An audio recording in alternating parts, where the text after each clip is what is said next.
da Mobilize, né? A Mobilize, quantos aqui já ouviram falar numa plataforma chamada Mobilize, mobilize.org.br? Algumas pessoas aí já conhecem. Gente, eu andei dando uma olhada essa semana lá, Marcos, até do seu trabalho, né? Tem muitos estudos setoriais, né, que relatam um pouquinho sobre a mobilidade urbana, né? E eu gostaria que você, então, usasse seu tempo agora, seus minutos aí, para você apresentar um pouquinho sobre a Mobilize, né, o seu trabalho lá, e o que nós podemos fazer, então, nesse sentido, em termos de mobilidade, né? Tirando esse mito que muitas vezes as pessoas têm, né, de que mobilidade é somente eu ir do ponto A ao ponto B. Mobilidade é muito mais do que isso, né? Então, queria que você esclarecesse isso para nós. Fica à vontade. Som.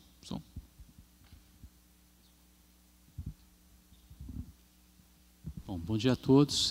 Obrigado pelo convite de voltar aqui a Cascavel. Eu estive aqui alguns meses atrás e pude conhecer a cidade. Eu queria... Primeiro vou pegar o passador, que deve estar ali. Ok.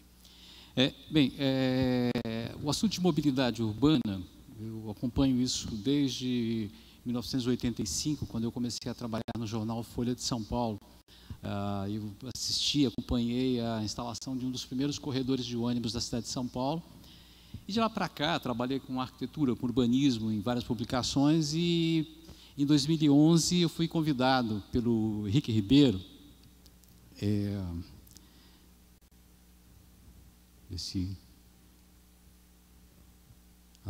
Henrique Ribeiro, esse rapaz aqui, Henrique Ribeiro, esse rapaz que está hoje deitado, ele tem esclerose lateral amiotrófica, e é um administrador público, um administrador formado pela GV, e que, enquanto lutava contra a doença, ele decidiu criar o Mobilize, que é um portal que mostra, que tem informações sobre mobilidade urbana, com comparações de dados entre cidades brasileiras e cidades de todo o mundo. Bem, o Rick continua batalhando, trabalhando, se reúne, escreve com os olhos, usa um instrumento para escrever com os olhos, participa de reuniões, discute as questões do Mobilize e segue trabalhando também na consultoria UI. Eu faço questão de falar UI e Ernst Young. Faço questão de falar disso porque ele poderia estar aqui, eu estou, de certa forma, representando o Rick nessa conversa com vocês. Bem, vamos lá. O Rick criou o Mobilize por causa disso. Isso é uma coisa comum em São Paulo e em várias cidades brasileiras. Não é em Cascavel ainda, mas é o fenômeno do uso excessivo do carro, que atulha todas as avenidas de todas as cidades do país, todos os dias nos horários de pico. E o Rick, na verdade, começou a trabalhar pensando na ideia de como reduzir o uso do automóvel nas cidades. No entanto, eu fiz uma palestra uma vez para uma empresa na área de automóveis e eles me mostraram uma publicação que provava que, na verdade, o automóvel foi um ganho, trouxe um ganho para a sociedade, porque ele eliminou o uso de veículos movidos a tração animal. Então, a quantidade de fezes de animais, de carcaças de animais que eram jogadas, ficavam nas ruas das cidades, era uma coisa muito ruim, porque gerava doenças, você tinha moscas, você tinha problemas muito sérios de saúde gerados por esse tipo de veículo. Então, tinha cidades que havia mais gente, mais animais de tração do que pessoas, do que habitantes. Isso não aconteceu no Brasil, mas Londres, Paris e Nova York passaram por esse processo. Então, o automóvel, de certa forma, resolveu um problema. E o Ford, que foi o cara que criou um dos primeiros automóveis, não foi o primeiro, ele começou com um carrinho assim, movido a álcool, né, que era uma bicicleta com um motorzinho a álcool de 4 cavalos. Depois ele passou a produzir o modelo T, que foi o modelo que, digamos, que disseminou o uso do automóvel em todo o mundo. Meu avô trabalhou nessa fábrica aí, que é uma fábrica que fica em São Paulo, no Bom Retiro, está lá ainda, né, é onde se montavam os veículos que eram importados dos Estados Unidos. Tivemos veículos elétricos também no começo do século, 1920, são caminhões elétricos produzidos nos Estados Unidos que foram usados pelo mundo inteiro. Aí, no caso, é na Nova Zelândia, mas aqui no Brasil em São Paulo e no Rio de Janeiro também tivemos alguns caminhões elétricos desses daí, e alguns deles foram usados até 1950 aproximadamente. Adiante. Bem, a coisa mudou mesmo quando surgiram esses carrinhos aí, aqui no Brasil, e a partir daí a frota de automóveis cresceu vertiginosamente. E nós tivemos depois aquele momento em que o automóvel passou a ser, transformou num símbolo de status, num símbolo de bem viver, e passou a se imaginar que as pessoas civilizadas só poderiam andar pelas cidades com automóvel. E aí tivemos filmes, enfim, filmes, música, teatro, revistas, programas de rádio, de televisão, que até hoje discutem o automóvel, que é uma das paixões para muitas pessoas. Bem, vamos lá. E aí chegamos no momento em que a gente tem agora a possibilidade de ter carros elétricos como uma alternativa para resolver o problema de poluição gerado pelos veículos a combustão. Os carros elétricos, de fato, resolvem uma parte do problema, mas eles continuam ocupando muito espaço nas ruas. A gente vai ter congestionamento de carros elétricos se nós continuarmos a usar carros como nós usamos hoje. E aí, a ideia seria que, talvez com o carro elétrico, a gente resolveria todos esses problemas e talvez tivéssemos no futuro os carros voadores lá do Jetsons, do desenho animado, e já tem gente, inclusive, produzindo e experimentando por aí. Porém, ao mesmo tempo que acontecia, que tínhamos os Jetsons na televisão, nas cidades brasileiras a gente já tinha uma coisa assim, ou seja, a convivência do bonde com o ônibus e com o automóvel, fazendo um processo de expansão das cidades. Isso aqui eu vou mostrar a cidade que eu conheço, onde eu nasci, que é São Paulo, que no começo do século XX tinha alguma coisa como 4 km² de área urbanizada. É basicamente a região central, o Centro Velho, mais o bairro industrial do Brás. Posteriormente, essa cidade foi sendo expandida, e cada vez mais, essas áreas vermelhas são áreas de expansão, e hoje a gente tem até, nos limites da cidade, quase no litoral, e quase na Serra da Cantareira, a gente tem ocupações muito grandes, novas, acontecendo. Isso aconteceu por quê? Porque se imaginou que as pessoas pudessem se deslocar rapidamente de um ponto a outro, usando o automóvel, ou usando o ônibus, o que nem sempre foi possível. Então, hoje você tem, além da cidade, você tem gente morando nas cidades vizinhas, numa área que tem aí alguma coisa como 4.000 km², na cidade de São Paulo. No caso aqui de Cascavel, a gente teria o fenômeno dos condomínios, em que as pessoas moram mais longe, trabalham no centro e fazem esse circuito todos os dias, indo e voltando. Bem, isso se mostrou uma coisa inviável economicamente, porque as avenidas se entopem todos os dias com o trânsito. Então, um exemplo só, a Avenida Tiradentes, na região da Luz, em São Paulo, bem pertinho da Estação da Luz, isso aí no começo do século, por volta de 1920, e a mesma avenida, hoje, cortada por uma rodovia de norte a sul, um local que se tornou impraticável para pedestres, para qualquer pessoa, é muito barulhento, enfim, acabou com o espaço urbano que ali existia. Um outro exemplo é o Minhocão de São Paulo, o elevado, que hoje chama-se João Goulart, e que 2 anos depois de ter sido construído, ele já apresentava esses congestionamentos monumentais. Então, rapidamente, a infraestrutura que foi construída para permitir deslocamentos de oeste para leste na cidade, ela se mostrou assim incapaz de atender a demanda. E aí nós voltamos a falar de um americano, o Robert Moses, um engenheiro, que foi um dos principais rivais da Jane Jacobs, que foi citada inclusive na apresentação sobre segurança ali.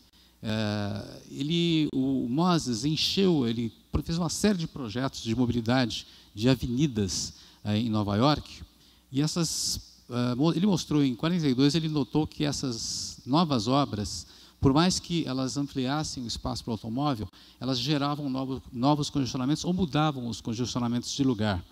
E ele escreveu isso um pouco perplexo.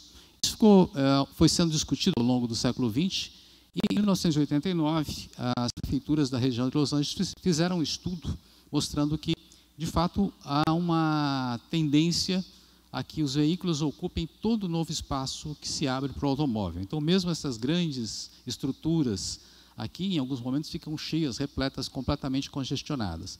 Então, um fenômeno natural, porque se você tem uma avenida nova, e você não usa o carro porque você tem congestionamento, e abre-se uma nova avenida, você vai usar o carro naturalmente.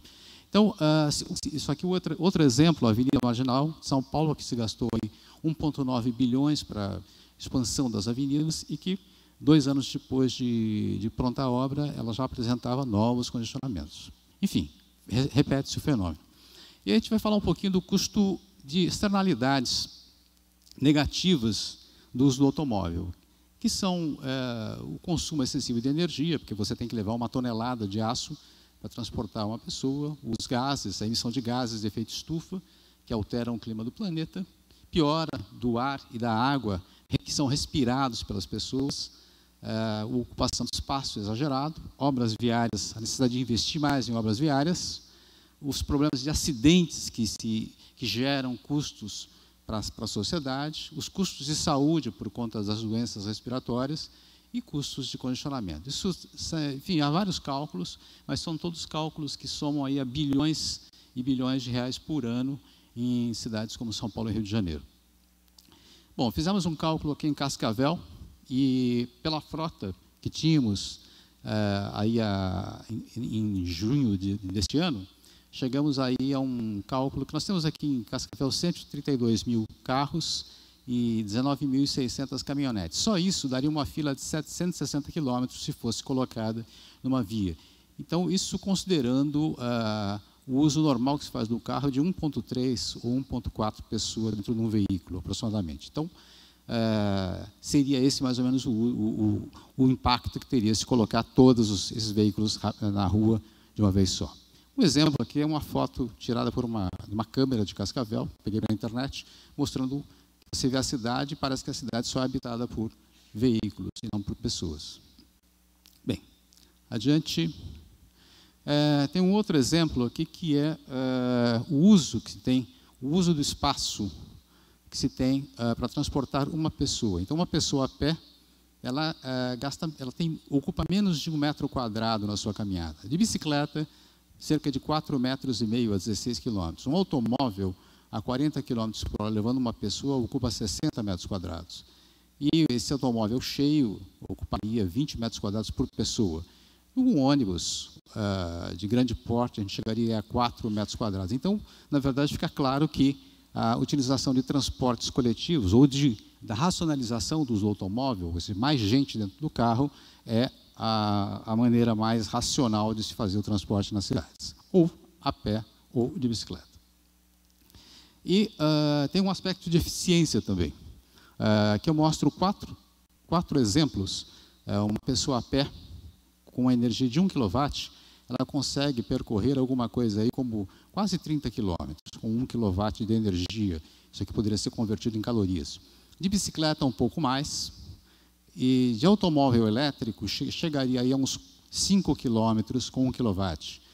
E o caso do automóvel a combustão, a gente não chegaria aí nem a 1 quilômetro, ou seja, porque o carro elétrico é muito mais, 3 vezes mais eficiente do que um carro a combustão. Então, é um exemplo de que, quando você leva esse peso todo do automóvel para transportar uma única pessoa, evidentemente você vai gastar muita energia para pouca coisa.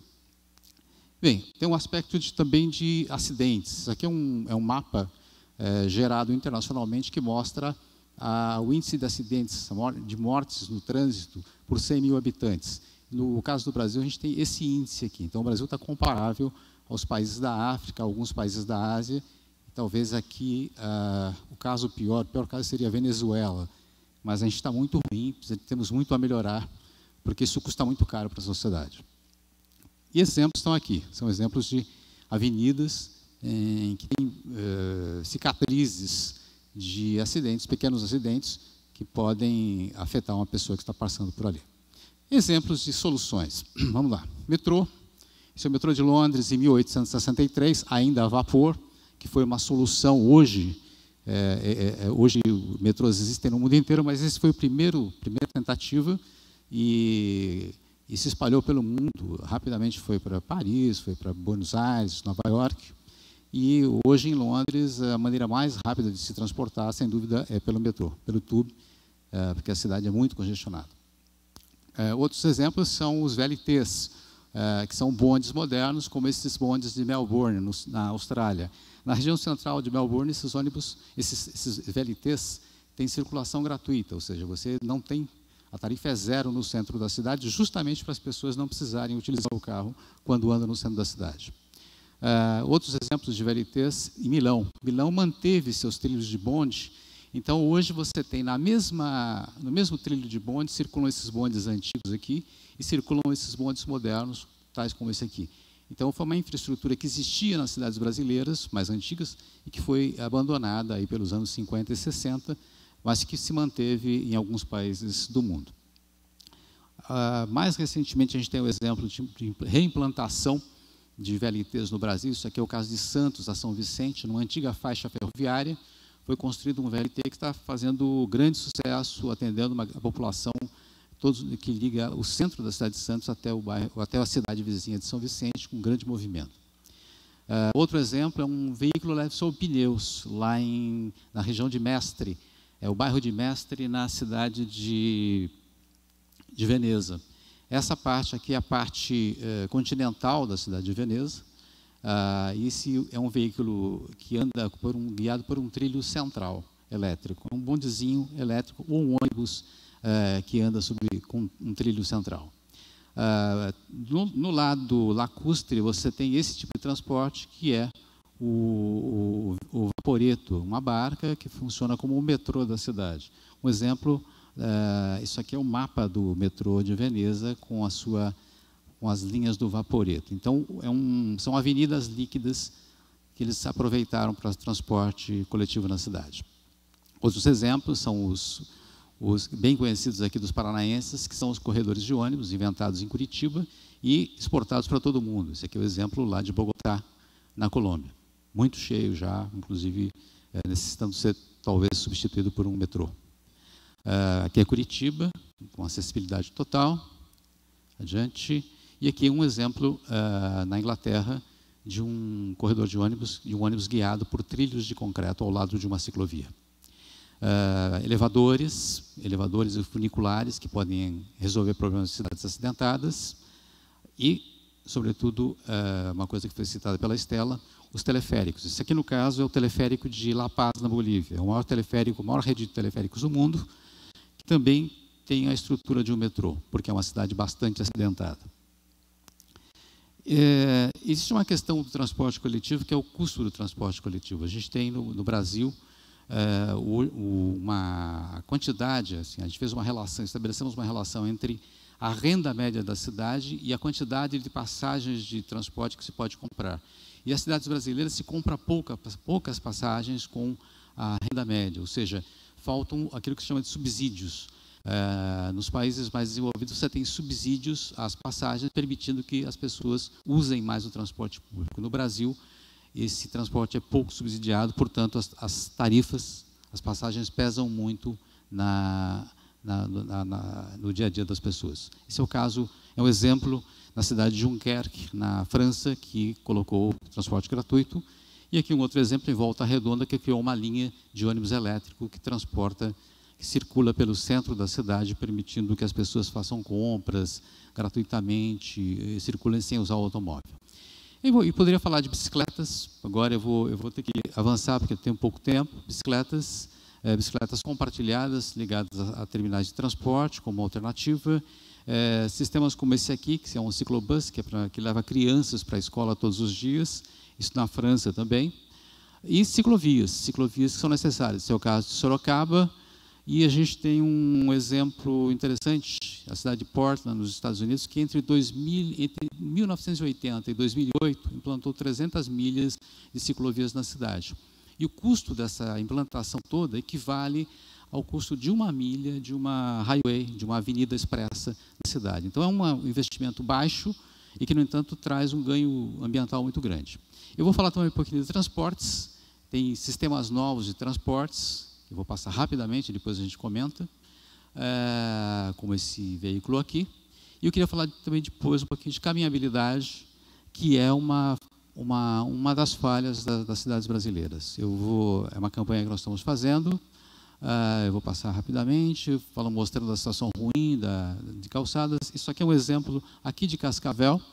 Eu coloquei essa foto como um desafio a arquitetos e engenheiros no nosso site, e houve dezenas de respostas de todo o Brasil, de soluções que poderiam ser dadas para preservar a árvore e resolver o problema dessa caminhabilidade. E uma das soluções foi encontrada lá em Jundiaí, onde se implantou uma calçada elevada de madeira, dando acessibilidade e permitindo que as árvores se mantivessem no local. Um exemplo simples. Calçadas seriam isso, a calçada ideal seria essa, lisa, com árvores, sem nenhum obstáculo e desimpedida para que as pessoas possam circular tranquilamente.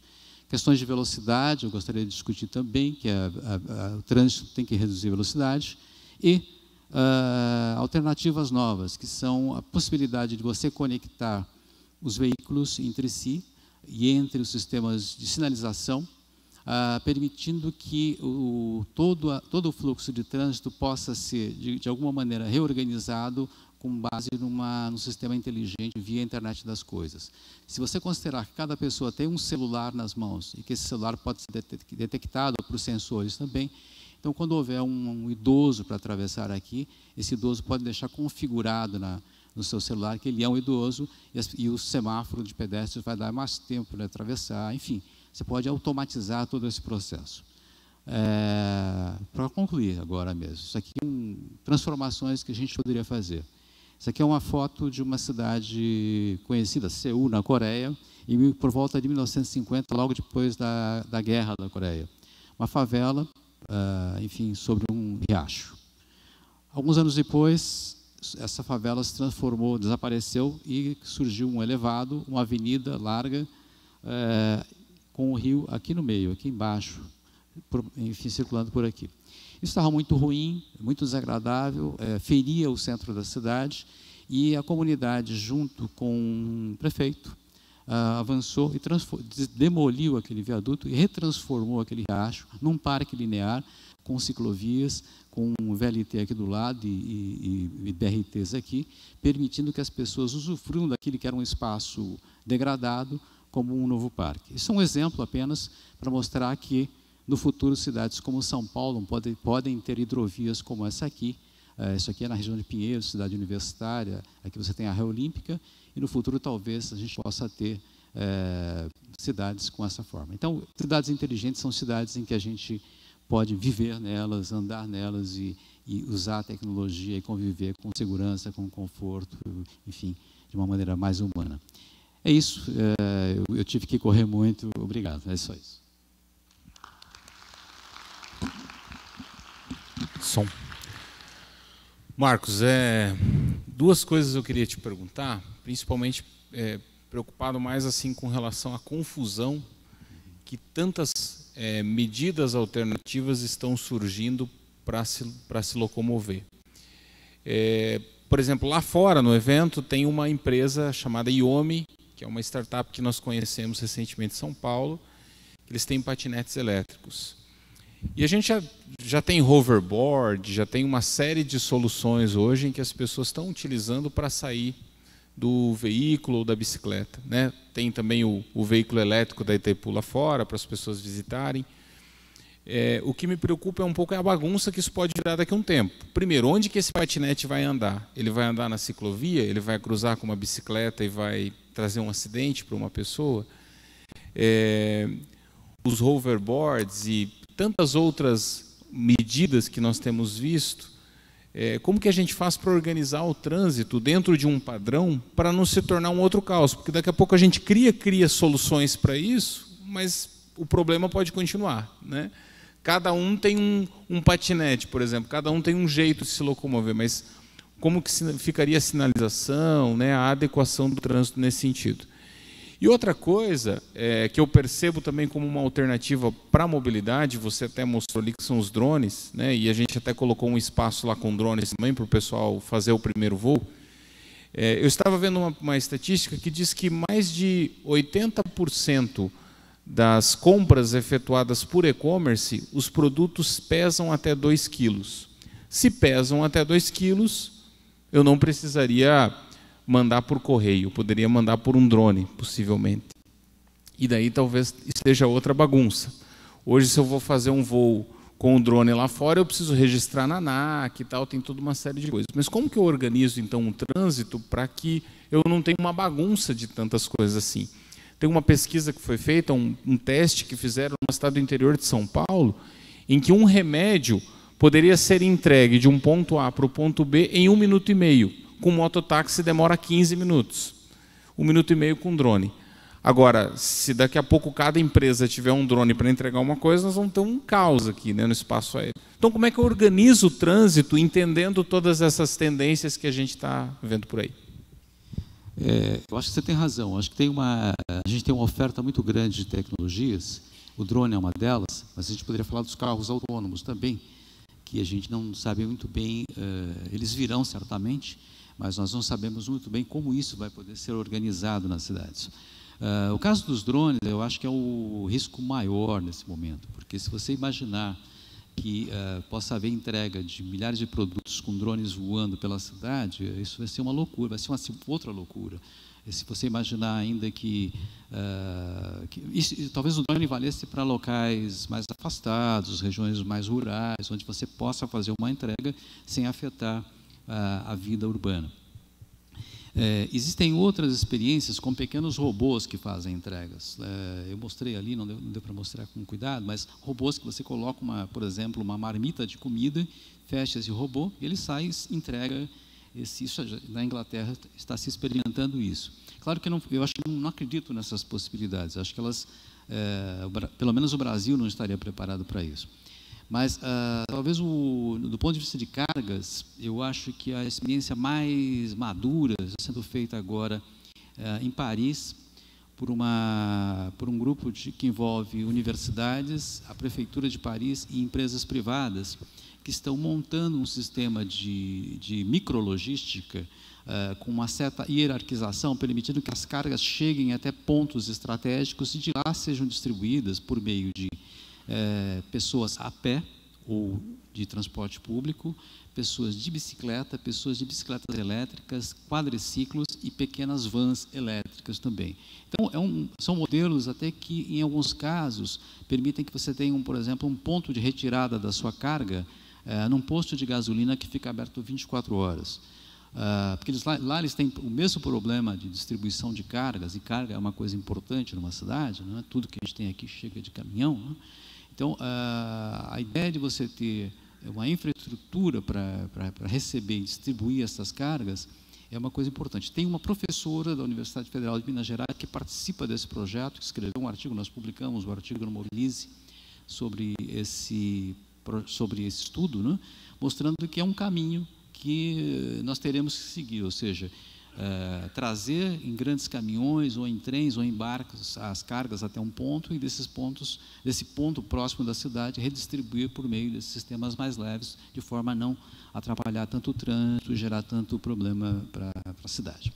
A primeira pergunta que você falou, eu lembrei o seguinte: ontem eu li uma notícia de que nos Estados Unidos aconteceu o primeiro acidente sério com um patinete elétrico. Eram dois meninos, rapazes de 15 anos, que estavam andando no mesmo patinete e atropelaram uma senhora idosa. Ela morreu mesmo.